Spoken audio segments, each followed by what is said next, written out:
Bonjour à tous. Aujourd'hui, au moment où je tourne cette vidéo, on est le 30 octobre. Et j'avais envie de vous raconter une histoire qui, potentiellement, allait vous faire peur. Et finalement, je me suis dit qu'il y avait bien assez d'histoires d'horreur sur YouTube. Et ça m'a amené à me questionner sur ce qui fait que les gens aiment les films et les histoires d'horreur. Et donc j'ai décidé d'explorer ça avec vous. Pour ceux qui le souhaitent, j'ai mis les liens et les références dans la barre d'informations qu'il y a en dessous de la vidéo.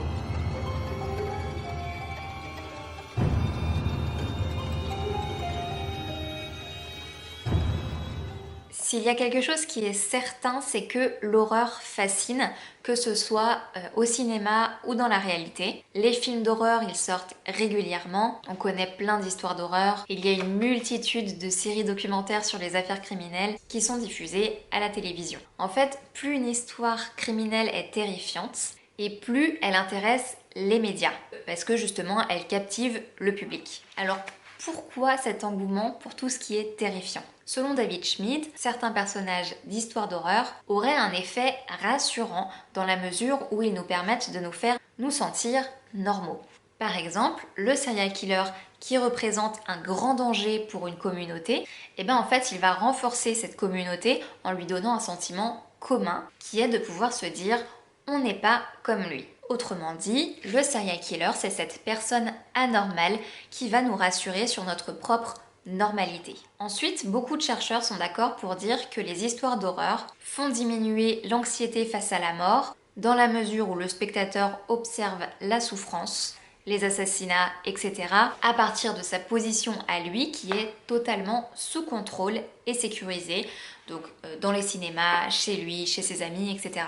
Du coup, il peut observer la mort de là où il est, et donc la réalité de la mort devient de ce fait un peu plus banale et moins angoissante. Ils mettent aussi en avant que si certains adorent autant les films d'horreur, c'est pour sentir une sorte de sentiment de soulagement à la fin. Le soulagement que la vie c'est pas comme ça en réalité. Cet effet par rapport à la mort, c'est un peu comme la curiosité que vous avez quand vous roulez sur l'autoroute et que vous passez à côté d'un accident. C'est normal d'être fasciné puisque la mort et la violence font partie de nos angoisses naturelles. D'un côté, vous compatissez avec les victimes, mais d'un autre côté, vous sentez aussi un certain soulagement d'être en vie et de ne pas être dans leur situation. Et c'est aussi pour ça qu'on a parfois cette curiosité morbide. La sociologue Margie Kerr dit aussi que regarder un film d'horreur avec des proches, ça renforce le lien social. Tout simplement parce que les liens qui sont tissés sous l'influence du stress sont souvent très forts. Donc si vous sortez entre amis pour aller voir un film d'horreur, vous vous créez un souvenir qui est très fort d'un point de vue émotionnel et donc le lien entre vous se renforce.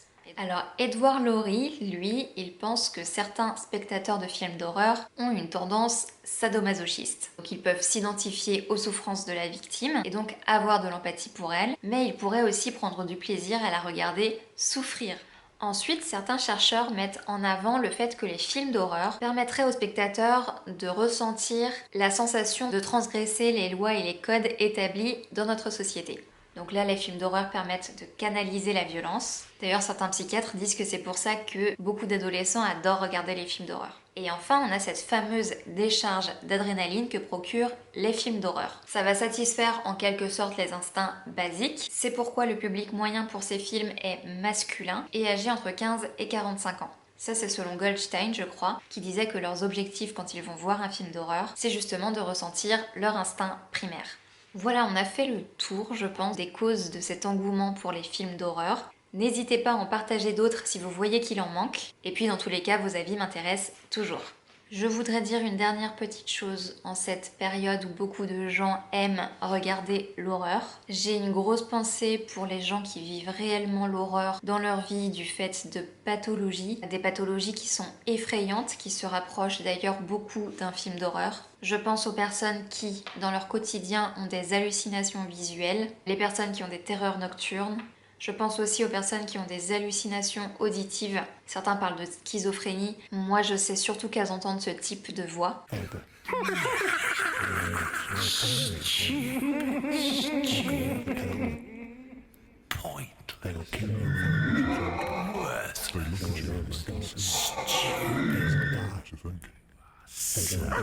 C'est pourquoi en ce jour où l'horreur fait plaisir aux gens, je tourne mes pensées vers ces personnes qui méritent un maximum d'attention. J'espère que cette vidéo vous aura plu. N'hésitez pas à laisser des commentaires. Quant à moi, je vous dis à très vite dans une prochaine vidéo. Bye bye!